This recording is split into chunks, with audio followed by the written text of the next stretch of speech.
Endotalks podcast, a podcast about the latest research on endometriosis.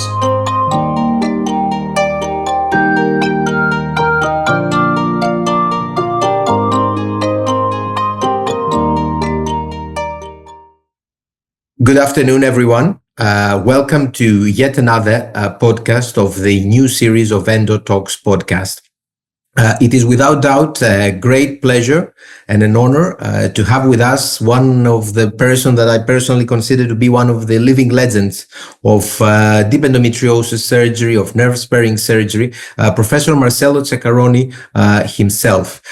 Professor Ceccaroni, I will make a quick introduction, is a true pioneer and living legend in those fields, and he's also the head of the Department of Obstetrics and Gynecology, Gynecological Oncology and Minimal Invasive Pelvic Surgery at the Sacro Cuore Hospital in Verona, Italy. And he's also, as you may know, the founder of the internationally acclaimed International School of Surgical Anatomy, ISSA.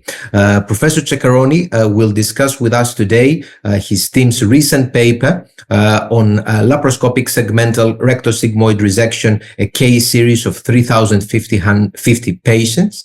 And this will serve hopefully as a basis for us to discuss the role of colorectal deep endometriosis surgery in the ever-changing field of this enigmatic disease. Professor Ceccaroni, again, thank you so much. It's a great pleasure and an honor to have you with us. Thank you so much. First of all, hi, everyone. It's a real honor to be here and considered by you. I'm really amazed by your words. You are very, very kind, and it's a pleasure to share somehow our experience.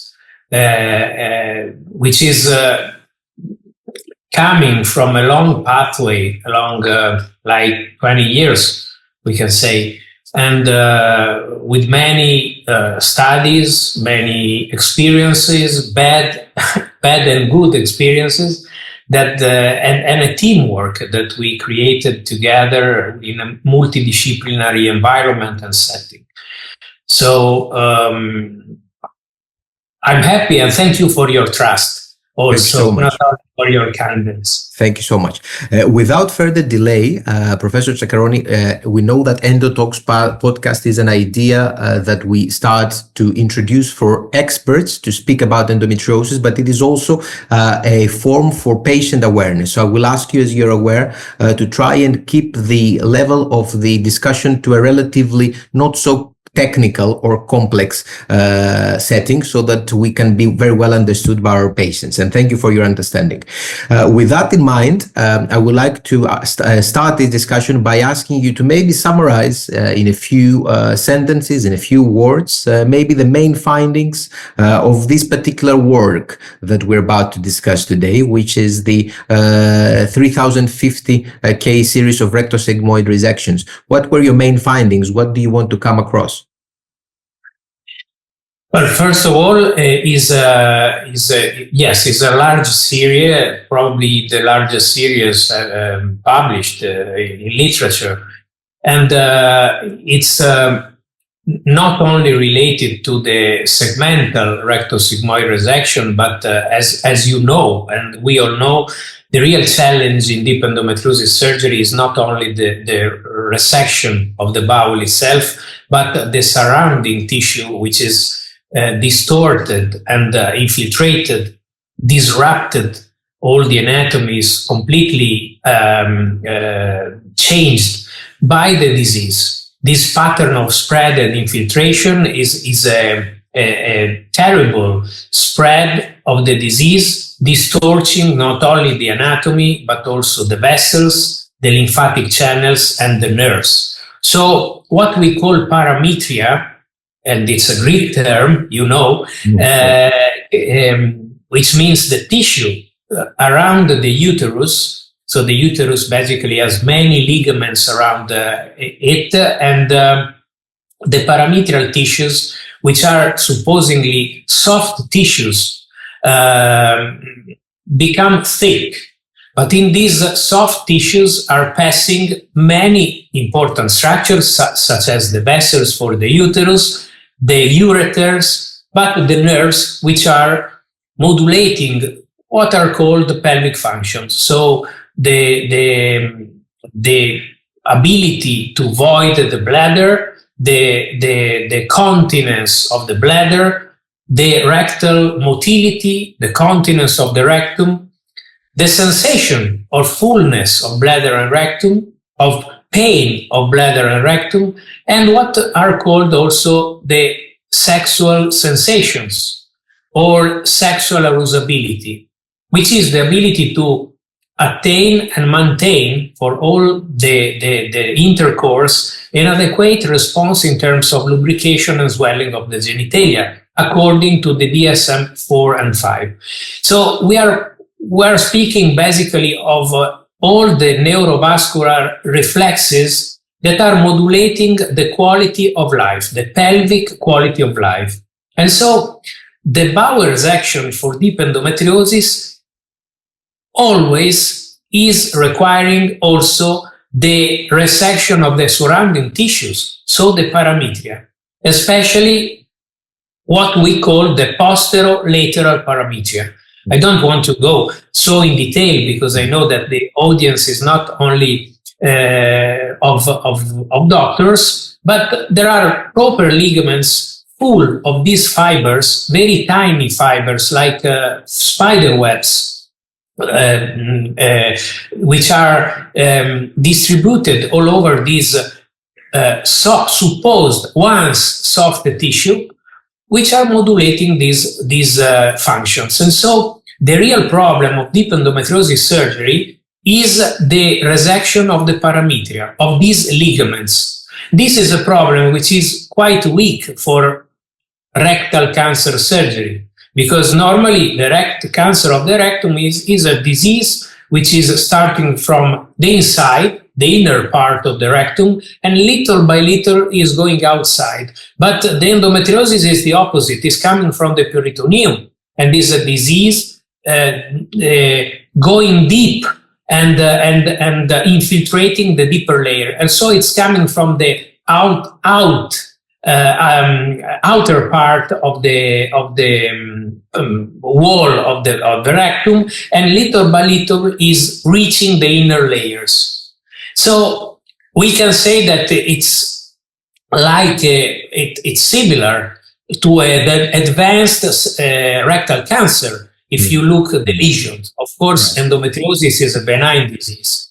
And so this study proposed all our experience about this type of surgery.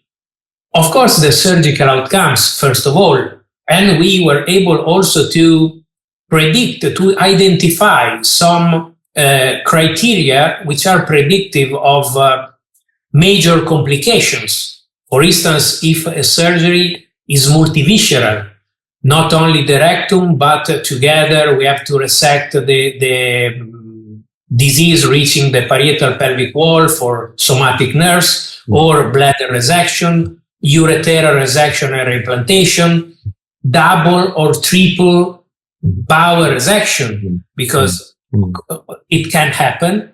And so these factors also, and you know very well, the distance from the anal verge of the resection, all these were properly codified risk factor predictive of some higher rate of complications. Of course, for complication, we mean the bleeding, we mean the rectovaginal fistula, so a leakage of a leakage from the anastomosis. And so these complications were related to some risk factors.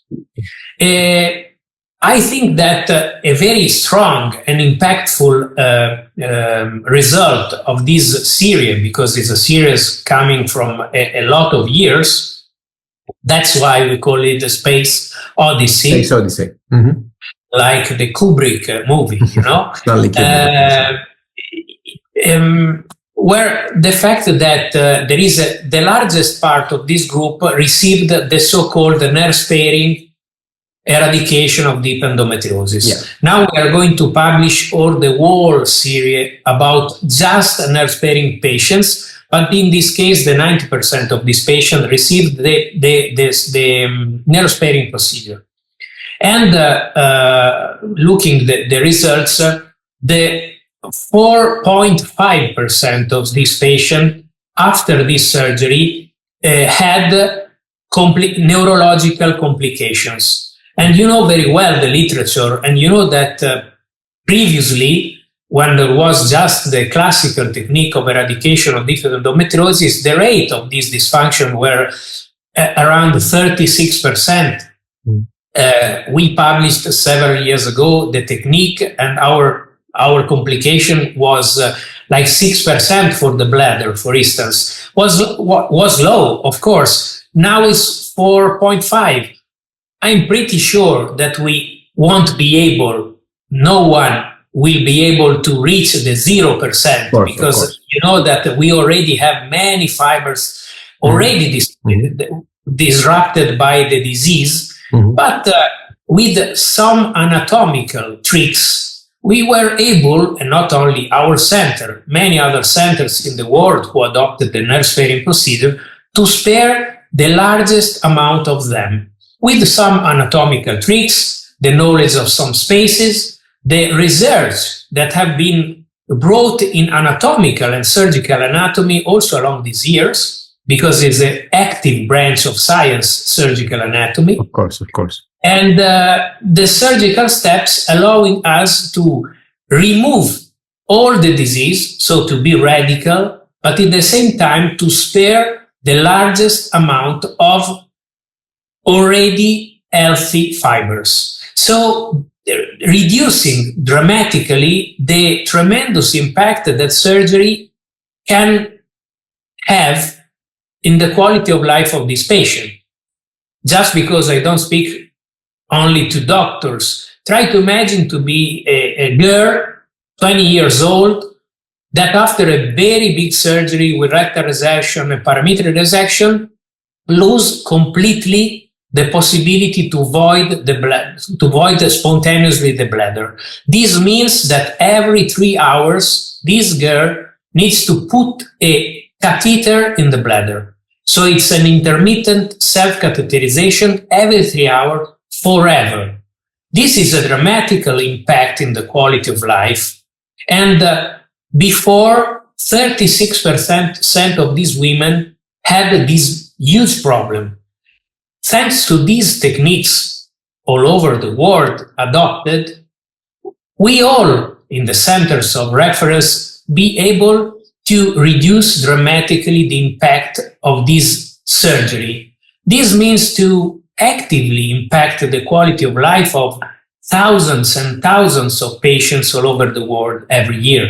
And so I think that is a big advantage, the era where we are living, because we are actively discussing about not only reduce the radicality of a surgery or spare the nerves, we are now more precise in the referral centers in the indication to surgery, because the best surgery is the one that never take place, because if we have a diagnostic which is properly performed in time, we can treat with medical treatment this disease and hopefully not to have the need to go for surgery.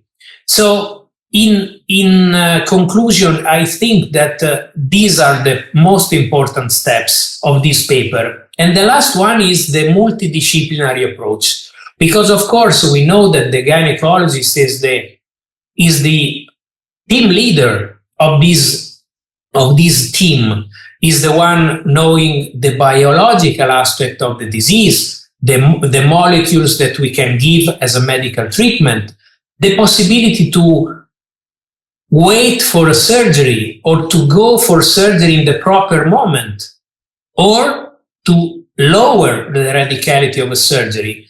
But of course, the multidisciplinary team which means the general surgeon, the urologist, the vascular surgeon when needed, the neurosurgeon together with us in order to follow the neurosurgical laparoscopic part of this procedure, are very, very important in sharing the experiences, sharing the responsibilities, also in the management of complications, because this surgery have severe complications.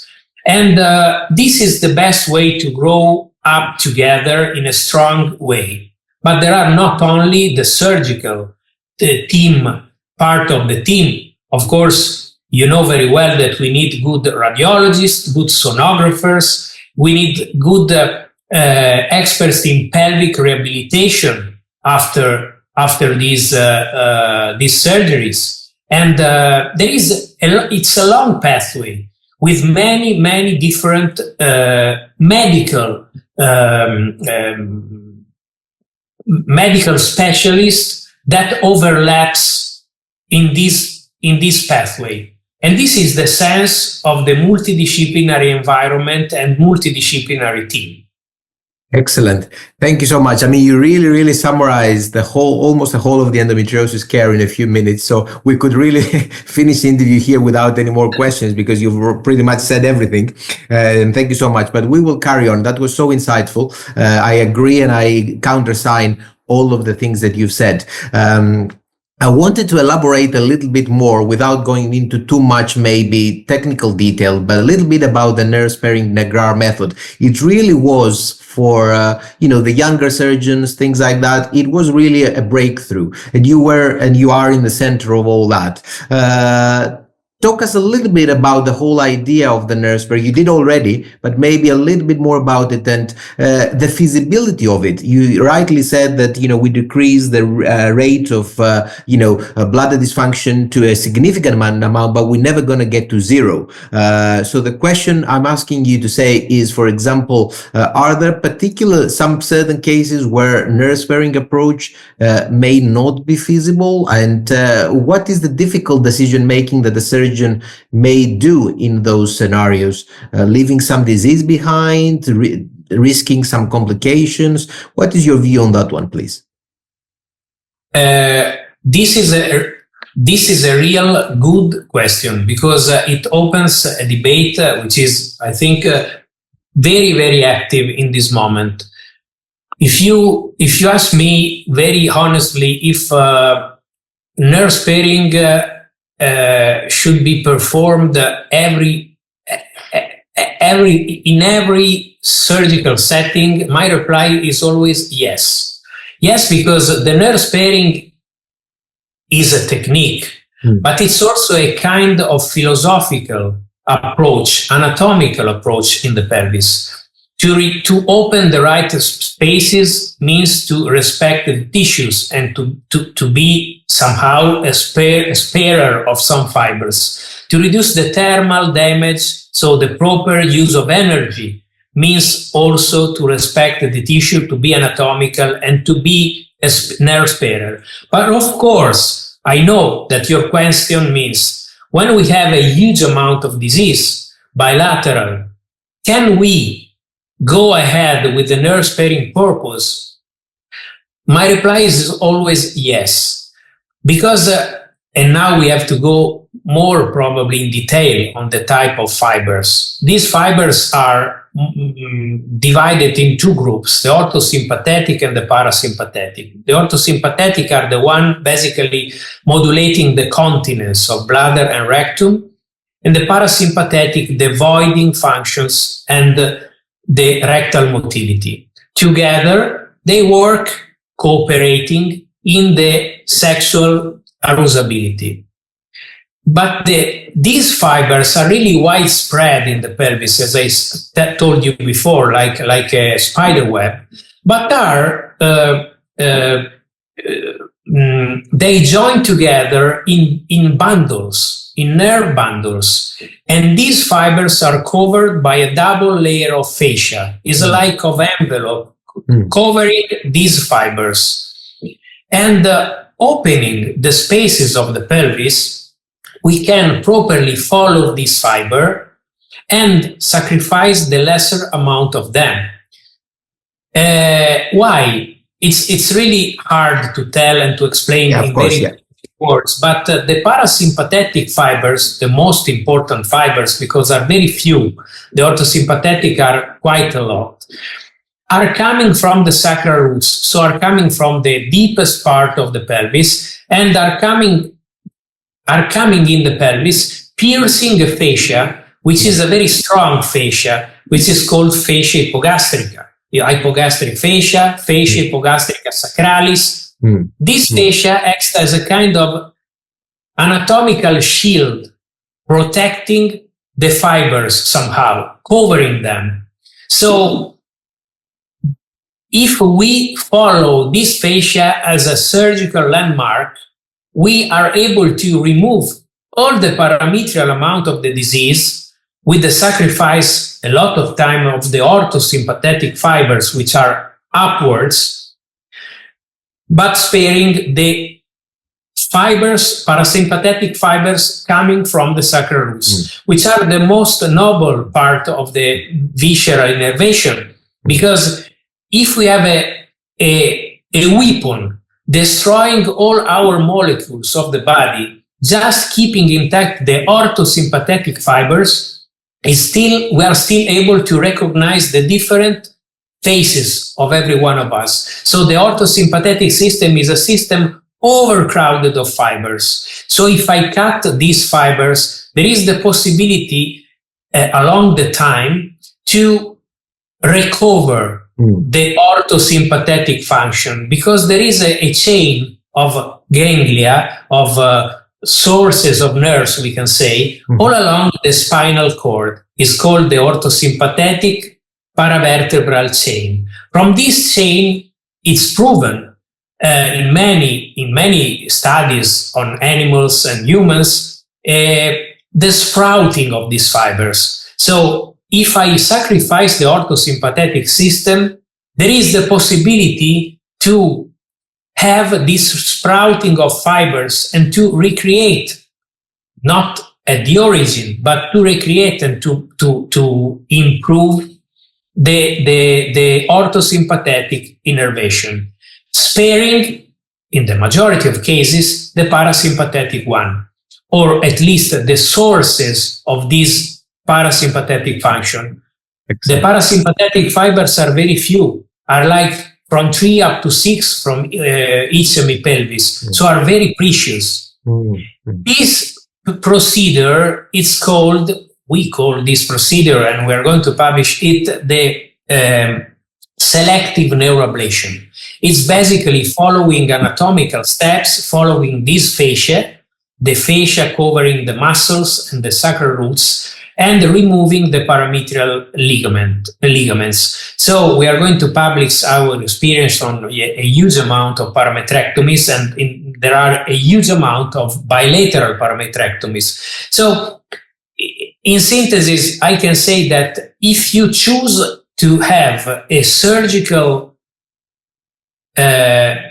eradication of the disease, you must remove all the disease. You can't leave the 10% of it. No. Because this is a persistence, is not a recurrence. It's not a recurrence, that's the thing, yeah. We are the first to leave the disease in some patients that are more or less close to menopause, and we remove the ovaries together with the uterus, and we leave disease in the bowel. This is a good choice. So it's very important to reduce and we reduce also the resection of the parametria. But if you have a young girl that you have to submit to a multivisceral surgery, you must be radical, because your surgery is supposed to be the last one. Absolutely. In the body of this lady. Because all the centers in the world are reporting a recurrence rate, I mean the referral center, which is similar. After radical surgery, the main referral centers in the world are reporting a recurrence rate from 8 to 10%, which means that in the 90% of cases, if your surgical effort is radical, the patient won't have any recurrence. And in the 50% of this recurrence, there is no need to go for surgery. But in referral centers, we all know that I made an analysis of our data, and you know that there is a median number in our patient of previous surgeries for deep endometriosis of 3, and the range is from 0 to 20. So it means that they come in my center, and we are supposed to be the 4th endometriosis surgeon overlapping in that pelvis and in that body. We must be radical, because these pelvis cannot afford other surgical procedures. Is a disruption of an anatomy. Every surgery is creating adhesion, is creating fibrotic reactions. And so for this reason, these anatomical research must go ahead in trying to spare the majority of fibers. Just the last note, if I can. Of course. You said something very good. The nerve sparing is something connected also to oncological surgeries. But when we do this surgery for a cancer, let's say a cervical cancer, radical hysterectomy for cervical cancer, my expectation, if I do a nerve sparing procedure, is that the 100% of these patients won't have any kind of pelvic dysfunction. Why? Because we remove the parametrial ligaments, which are healthy ligaments, just because they are supposed to be a way of local spread of the disease. Right. Mm-hmm. But if we know that there is cancer in the parametria, we don't go for surgery over the wall, because we send this patient to radiochemotherapy.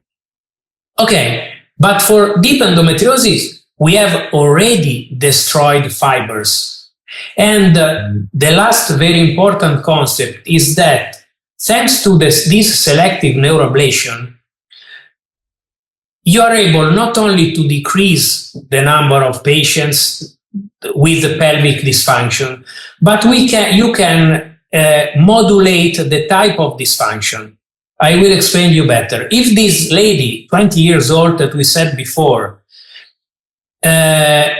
lose the stimulus, so she has to remind every 3 hours to go to the toilet, but she is still able to empty the bladder, of course this is a dysfunction, because she lost the stimulus, but she kept the function of the bladder active, which means no self-catheterization at all.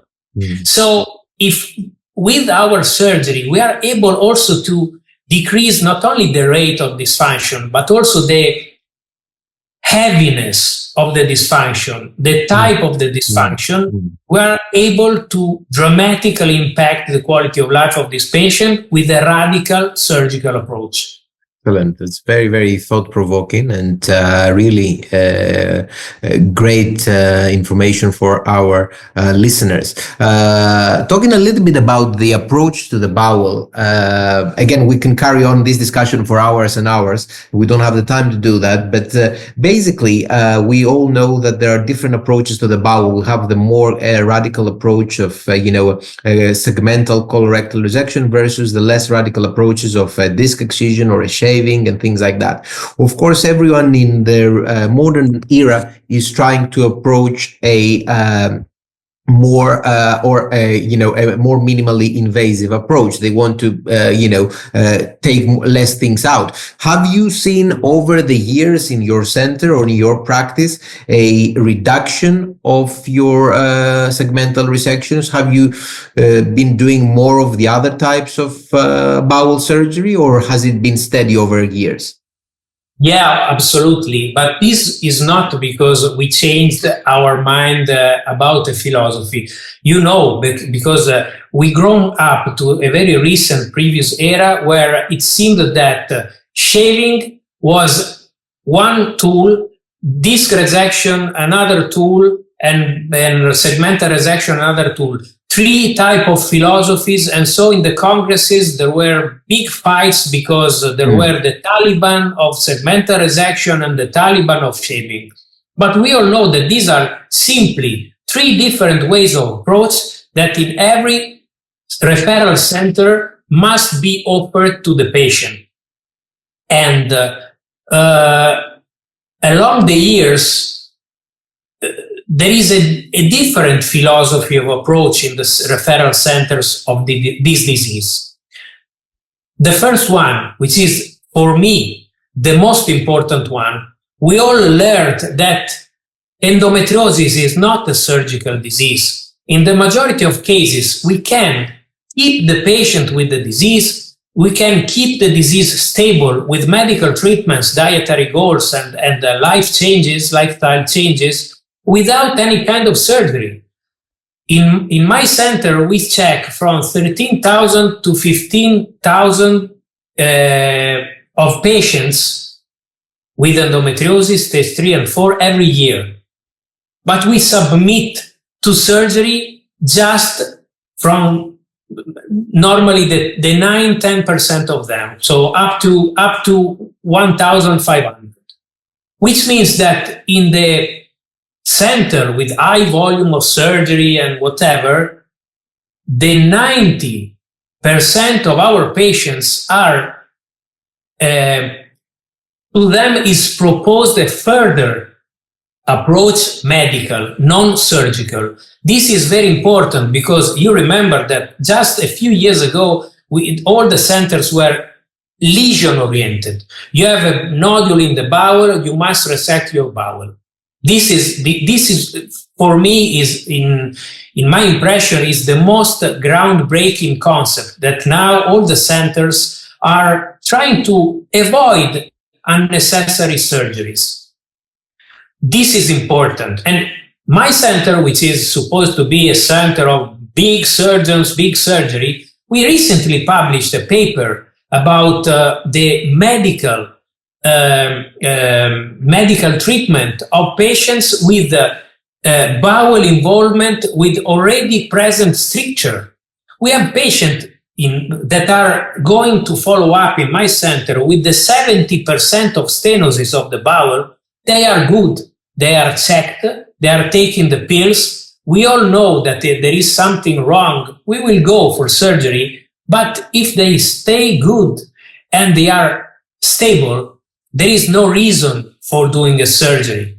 So this, for me, is the most important part of your replying to your questions. So the number of unnecessary segmental resection or rectal surgery in the referral center decreased for this reason. The other reason is because the diagnostic tools are better. Because you know that double contrast barrier enema, but also MRI, are very good, but are not so strong as a very good sonography is in referral center. This is reported, is able to give you. So the pelvic examination combined to the we can say second level pelvic ultrasound gives you the 96% of accuracy. So now we know better these nodules. We know their shape, we know the dimensions, but we know the part of the nodule which is really infiltrating the deep layers of the bowel. Which means that once, if we saw on MRI or double contrast barrier enema a 5 centimeter nodule, we were used to resect the bowel like with a segmental resection. But now we know that this big nodule, there are maybe 2.5 centimeters really deeply infiltrating the bowel. And so basically, thanks to this big effort in diagnostic preoperative workup, we are able during the surgery to shave the nodule. And at the end, when we have the final nodule, so we can say the step of no return, we take the decision. And according to the dimension of the nodule, the real infiltration of the nodule in the walls of the bowel, we take our decision. And normally with superficial up to the deep layer of the muscularis, up to 2 centimeter nodule, we shave. Residual nodule, we shave. We undergo with a deeper shaving. Up to 3 centimeter with a full thickness infiltration, disc resection, and the segmental resection, of course, more than 3 centimeters and full thickness infiltration.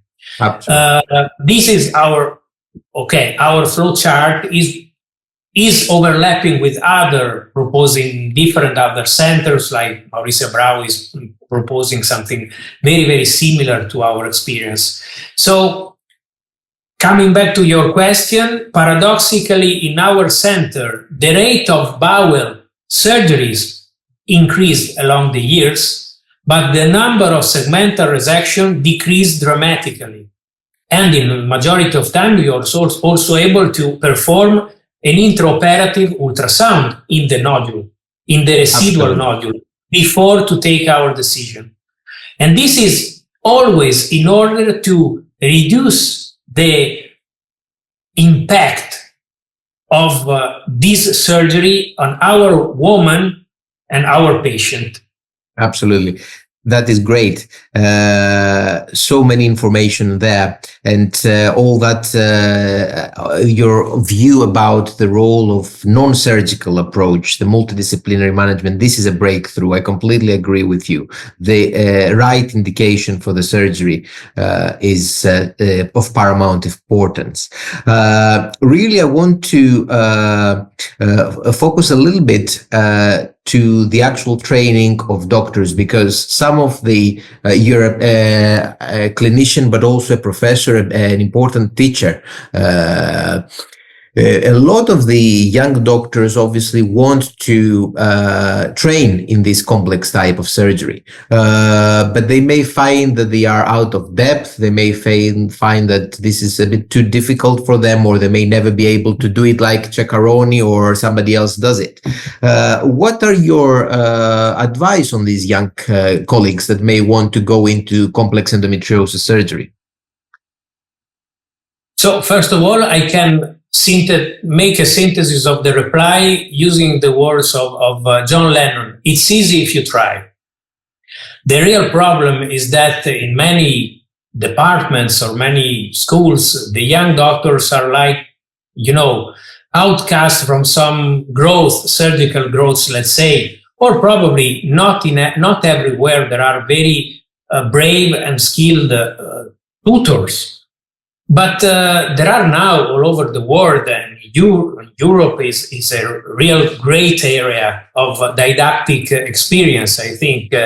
Many courses that can propose, first of all, a proper approach to endometriosis patients, which is, as we spoke before, a cultural revolution, not to undergo for surgery every time, to widespread knowledge in order to have an early detection of the disease, the right timing in surgery.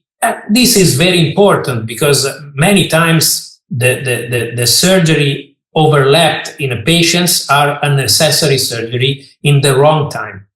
But technically speaking, so as we were talking, there is a large number of very good courses on deep endometriosis surgery all over the world, at the AGL, for instance, the ESG, or in different centers in Europe and in other parts of the world, including South America, that have many centers that are pretty good in this type of skills and surgery.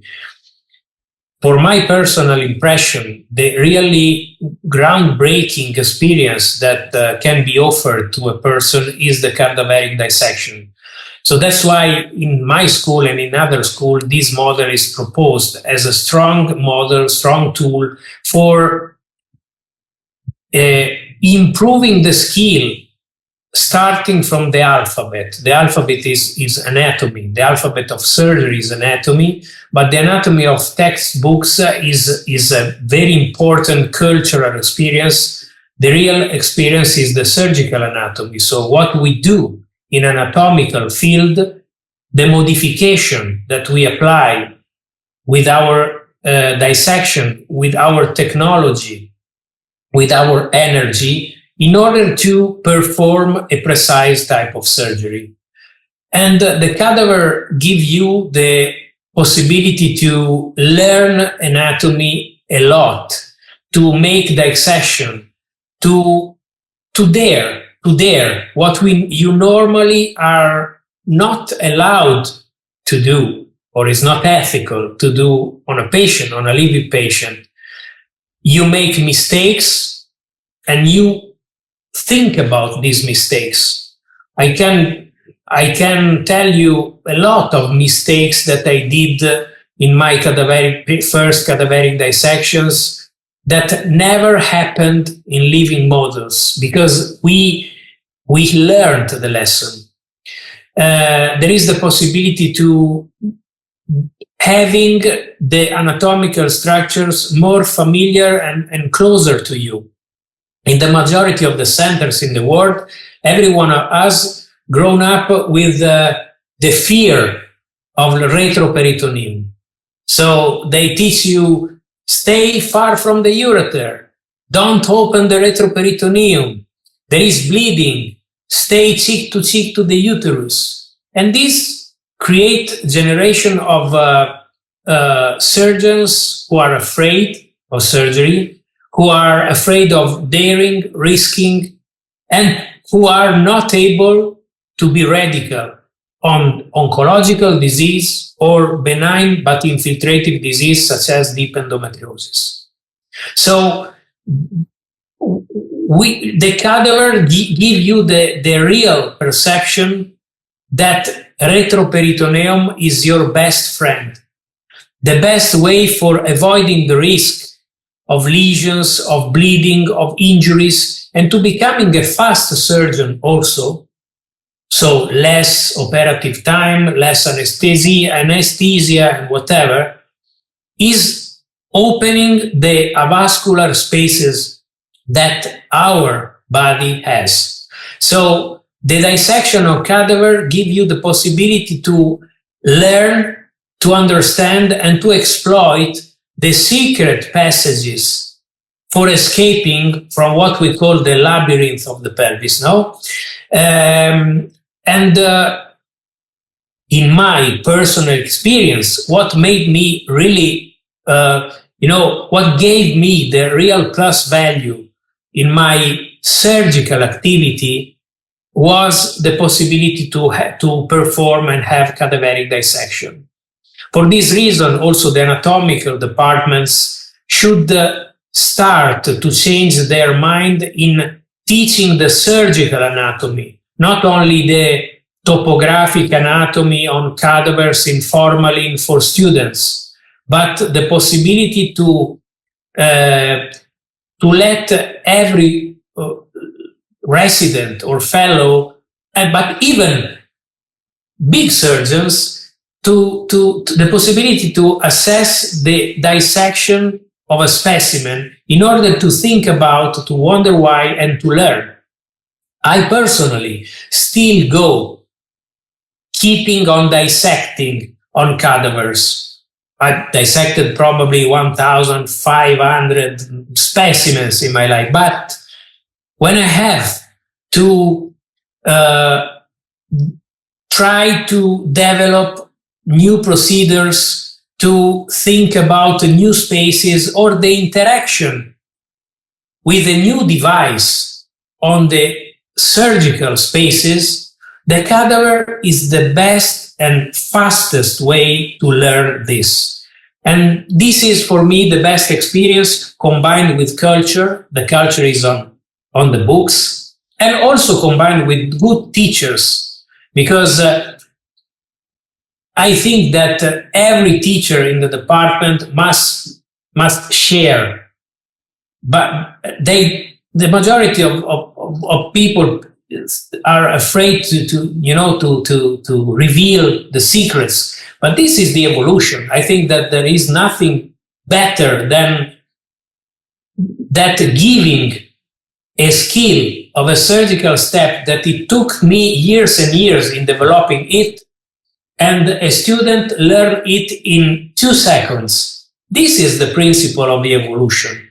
And this is the only way for having radical surgeons, which means that the healthcare is better if we have the possibility to come back to big surgical schools, to strong methods in surgery that are taught to the people. And this is the best quality of having surgical radicality, because you know that there are many advantages, and the research is very important now for oncology of deep endometriosis. But unfortunately, we are still living in an era where the part in the operative room many times is still dramatically impactful and important for cancer or the survival of the patient. Try to think about the radicality in ovarian cancer is mandatory for achieving a proper survival rate.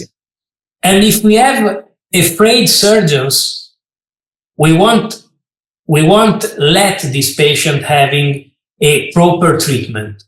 So for me, the cadaver is the best way. Great. Thank you so much. I completely agree with that.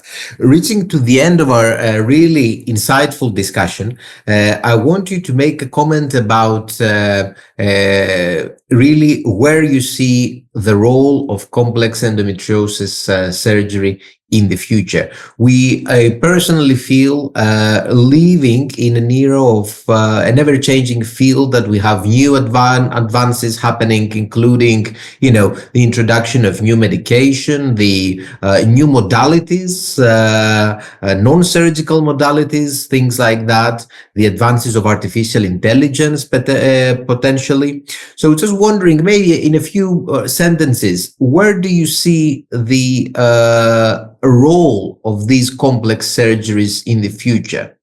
How do you envision, because you have gone the full path, you've seen the whole journey, where do you see it being in the future, in the years to come? Well, my hope is that the radical surgeon needs to be protected by the WWF, because I hope that in the future we won't need surgery for deep endometriosis. This is, yes, of course, we can also see many advantages by the artificial intelligence, but I think that we have our own intelligence that is more important. Deep endometriosis is a cultural challenge. The majority of people needs a surgery because the diagnostic is not performed in time. And this is because in the majority of the cases, these 7 up to 10 years in delay of diagnosis, the half is in the surrounding network of this patient, at school, at gym, with friends, with the partner, with the relatives, who are not able to understand that there is nothing normal in having a cyclic and then chronic pain, which is dramatically worsening month by month and year by year. So first of all, we have to make culture, to spread culture in the people, in the common people, because endometriosis is affecting one patient over 10, but we must speak to the other 9 also, and to all the male, not only the female network of this patient. And when we will achieve, when we will break this most important wall, the relatives will be able to bring the patient in time to the physician, to the pediatrist, to the gynecologist, to the general physician, and we have to form them in order to understand in time many signs that are revealing the presence of the disease. And so that's why we have to make strong formation, strong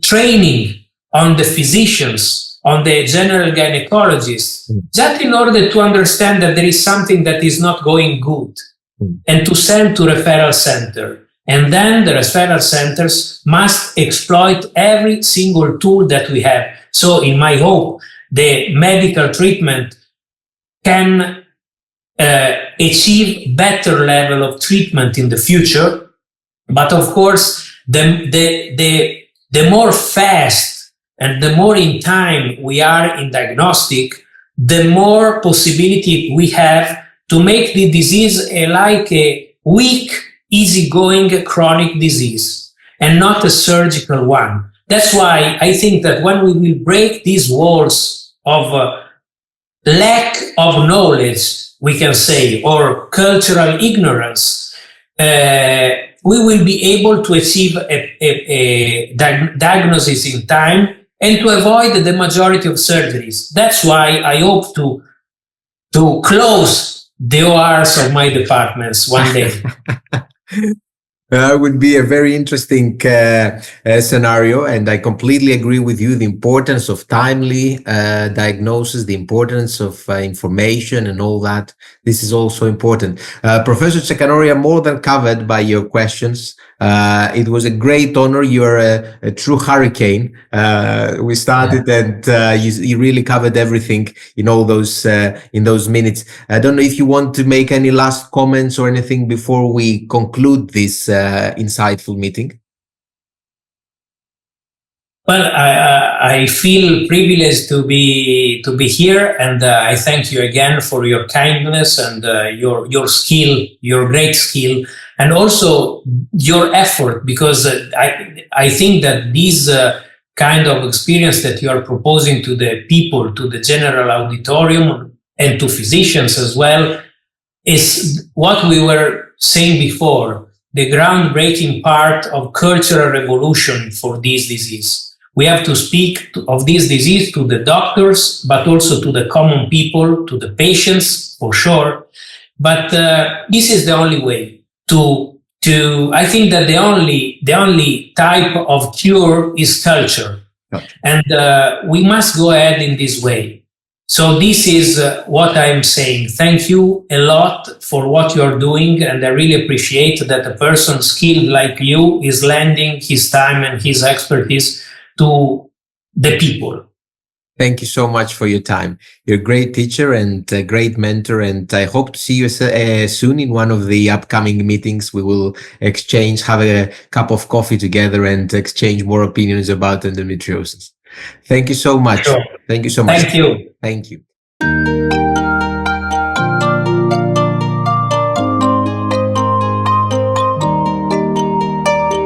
Endotalks podcast, a podcast about the latest research on endometriosis.